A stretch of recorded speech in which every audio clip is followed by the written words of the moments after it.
Hi friends, అందరూ ఎలాగున్నారు? ఈ వీడియోలో వచ్చేసరికి మనకి ఏపీ ఎంసెట్ 2020 సంబంధించి అసలు డిక్లరేషన్ అంటే ఏంటి? డిక్లరేషన్ అనేది ఎవరు సబ్మిట్ చేయాలి? డిక్లరేషన్ చేసుకుంటేనే మనకి 40 మార్క్స్ అయితే యాడ్ అవుతాయండి. ఆ డిక్లరేషన్ ఎవరైతే చేసుకోరో, ఆ డిక్లరేషన్ చేసుకోలేని వాళ్ళకందరికీ కూడాను మనకి ఎంసెట్ రిజల్ట్స్ అనేవి హోల్డ్ చేయడం జరుగుతుంది. లేదంటే మనకి 40 మార్క్స్ అయితే మైనస్ అయితే అయిపోతాయన్నమాట. అయితే అసలు డిక్లరేషన్ అంటే ఏంటి? సో ఎట్లా చేసుకోవాలి? సో ప్రాసెస్ ఏంటి? దాంతో పాటు దీని యొక్క లాస్ట్ ఏంటి అని చెప్పేసి కంప్లీట్ డీటెయిల్స్ అయితే మాత్రం ఈ వీడియోలో డిస్కస్ చేసుకోబోతున్నాము. ఓకేనా? సో, మీకు డిక్లరేషన్ సంబంధించి పూర్తి ఇన్ఫర్మేషన్ అనేది మన యూట్యూబ్ ఛానెల్ అయితే ఇప్పుడు ఇవ్వడం జరుగుతుందనమాట ఈ వీడియోలో వచ్చేసరికి. సో, ప్రతి ఒక్కరు కూడా డిక్లరేషన్ సంబంధించి సో, కంప్లీట్ డీటెయిల్స్ ఈ వీడియోని ఎండ్ వరకు చూడడానికి ట్రై అయితే చేయండి. ఇక లేట్ చేయకుండా టాపిక్‌కైతే వెళ్ళిపోదాం. అందుకన్నా ముందు మీలో ఎవరైనా సరిగ్గా మన ఛానెల్ సబ్స్క్రైబ్ చేసుకోకపోయినట్లయితే వెంటనే వెళ్లి సబ్స్క్రైబ్ అయితే చేసుకోండి. దాంతో పాటు వీడియో లైక్ చేయలేదా? సో, లైక్ చేయండి. లైక్ చేస్తేనే మనకి మరింత మోటివేషన్ అయితే వస్తుందనమాట. లైక్ చేసి సబ్స్క్రైబ్ అయితే చేసుకోండి మన యూట్యూబ్ ఛానెల్‌ని. ఓకే. మరి ఇక టాపిక్‌కైతే వెళ్ళిపోదాం. అయితే ముందుగా ఈ డిక్లరేషన్ అనేది మనకి ఏపీఎంసీ వాళ్ళ అఫీషియల్ వెబ్‌సైట్‌లో అయితే మనం ఇవ్వాలన్నమాట. ఇక్కడ చూసుకున్నట్లయితే ఇక్కడ ఇన్‌స్ట్రక్షన్స్ దగ్గర డిక్లరేషన్ ఫార్మ్ ఉంది కదా! దాని మీద క్లిక్ అయితే చేయండి. క్లిక్ చేసిన తర్వాత ఇక్కడ చూసుకున్నట్లయితే ఇక్కడ మీ రిజిస్ట్రేషన్ నంబర్, మీ ఎప్సిన్ హాల్ టికెట్ నంబర్, మీ మొబైల్ నంబర్ ఇచ్చినట్లయితే మీరు డిక్లరేషన్ చేసుకుంటారనమాట. మీకు డీటెయిల్స్ అయితే ఓపెన్ అయితే అవుతాయి. సో, అక్కడ మీ యొక్క మార్క్స్ అయితే ఎంటర్ చేసి మీ డిక్లరేషన్ అయితే సబ్మిట్ చేస్తారండి. అయితే మీకు డిక్లరేషన్ సబ్మిట్ చేస్తున్నప్పుడు ఈ విధంగా అడుగుతుందనమాట. ఇక్కడ చూసుకున్నట్లయితే మీకు మ్యాథమెటిక్స్‌లో మీకు ఎన్ని మార్కులు వచ్చాయి? మాక్సిమం మార్క్స్ ఎన్ని? మీరు స్కోర్ చేసిన మార్క్స్ ఎన్ని అని చెప్పేసి అడుగుతుందనమాట. మీ మాక్సిమం మార్క్స్ ఎంత? మీకు మ్యాథమెటిక్స్‌లో వచ్చిన ఎన్ని మార్కులు అని చెప్పేసి మీరైతే అక్కడ ఆన్సర్ చేయాలనమాట.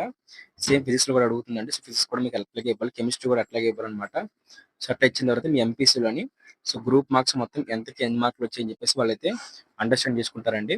సో, ఓకేనా. దీంతో పాటు మీకు సంబంధించి మార్క్స్ మెమో కూడా మీరైతే అప్‌లోడ్ చేయాలనమాట. మార్క్స్ మెమో పీడీఎఫ్ ఏదైతే ఉంటుందో ఆ పీడీఎఫ్‌ని స్కాన్ చేసి 300 కేబీ లోపు అయితే మీరు అప్‌లోడ్ చేయాలి. దాంతో పాటు చూసుకున్నట్లయితే ఇక్కడ అయితే దీనికి లాస్ట్ చూసుకున్నట్లయితే లాస్ట్ మనకి ఈ నెల సో, మన ఈ వీడియోని స్పాన్సర్ చేస్తున్న వాళ్ళొచ్చేసరికి మనకి శాస్త్ర కాలేజ్ ఆఫ్ ఫార్మాస్యూటికల్ ఎడ్యుకేషన్ వాళ్ళే అన్నమాట. సో, ఇక్కడ కనిపిస్తుంది కదా! మనకి శాస్త్ర కాలేజెస్ నుంచి అయితే మాత్రం శాస్త్ర గ్రూప్ ఆఫ్ కాలేజెస్ నుంచి సో, మనకి బీఎస్సీ నర్సింగ్ అలాగే ఫార్మసీ ఇంకా దాంతో పాటు పారామెడికల్ కోర్సెస్‌కి ఏవైతే బీపీటీ కోర్సెస్ ఉన్నాయో సో, అవన్నీ అయితే ప్రొవైడ్ చేస్తున్నారు. మీకు గర్ల్స్ కాలేజెస్ అయితే ఉన్నాయి. సో, దాంతో పాటే మనకి ఏవైతే ఫుల్ సెక్యూరిటీ ఇంకా మంచి హాస్టల్ ఫెసిలిటీ, ఫుడ్ ఫెసిలిటీ దాంతో పాటు మెస్ ఫెసిలిటీ ఇలాంటి అన్ని ఫెసిలిటీస్‌తో ఇంటర్ బైపీసీ చేస్తున్న వాళ్ళకి మంచిగా ఏదైతే ఆహ్ బైపీసీకి సంబంధించిన కోర్సెస్ ఏవైతే నర్సింగ్, ఫార్మసీ వీటంటే ఫిజియోథెరపీ లాంటి కోర్సెస్ అయితే మాత్రం అందిస్తున్నాయన్నమాట. సో, వెంటనే కూడా మీరు మీ యొక్క ఇంటర్మీడియేట్ ఎడ్యుకేషన్ అయిపోయిన తర్వాత సో, మీకు సంబంధించి సో, మెడికల్ కౌన్సెలింగ్‌లో వీటన్నిటిలో కూడా వెబ్ ఆప్షన్స్ పెట్టి మంచిగా సీట్ అయితే పొందుకుంటారని చెప్పేసి ఆశిస్తున్నాను. ఉంది. సో, నెల 30 తారీఖు లోపు అయితే మీరంతా కూడా డిక్లరేషన్ ఫార్మ్ సబ్మిట్ చేయాలి. ఇన్ కేస్ మీరు 30 తారీఖు లోపు డిక్లరేషన్ ఫార్మ్ సబ్మిట్ చేసుకోకపోయినట్లయితే మీరు ప్రాబ్లమ్స్ ఫేస్ చేస్తారనమాట. ఇన్ కేస్ మీరు అప్లికేషన్ ఫార్మ్‌లో ఏమైనా మిస్టేక్స్ చేసినా సరే డిక్లరేషన్ ఫార్మ్ అడుగుతుంది. ఒకసారి వెళ్లి డిక్లరేషన్ ఫార్మ్ కోసం మీరు అక్కడికెళ్లి మీ రిజిస్ట్రేషన్ నంబర్, మీ హాల్ టికెట్ నంబర్ అన్నీ అంతే ఎంటర్ చేయండి. ఎంటర్ చేస్తే నో డిక్లరేషన్ ఫార్మ్ నీడెడ్ అని చెప్పి అడిగితే డిక్లరేషన్ ఫార్మ్ అవసరం లేదనమాట. ఇన్ కేస్ మీరు డిక్లరేషన్ ఫార్మ్ అని అడిగితే మాత్రం ఖచ్చితంగా డిక్లరేషన్ ఫార్మ్ అయితే ఇవ్వాలి. డిక్లరేషన్ సంబంధించి సో, మీ మార్కులైతే మీకు ఎన్ని మార్కులకి ఎన్ని మార్కులు వచ్చాయని చెప్పేసి క్లారిటీగా ఇక్కడ ఎంటర్ చేయాలన్నమాట. దాంతో పాటే మీ యొక్క ఒరిజినల్ మార్క్స్‌ని కూడా మీ పీడీఎఫ్ అయితే స్కాన్ చేసి అక్కడ అప్‌లోడ్ చేయాలన్నమాట. అప్‌లోడ్ చేస్తేనే 25% ఆఫ్ మార్క్స్ అంటే 40 మార్క్స్ అనేవి మీకు యాడ్ అయితే అవుతాయన్నమాట. లేదనుకున్నట్లయితే మీకు 40 మార్క్స్ అయితే యాడ్ అయితే అవ్వవు. అయితే ఎవరు డిక్లరేషన్ ఫార్మ్ ఇవ్వాలనుకున్నట్లయితే మీరు ఎవరైతే ఇంటర్మీడియేట్ సంబంధించి మీరు చదువుకున్న బోర్డ్ వచ్చేసరికి ఓకే.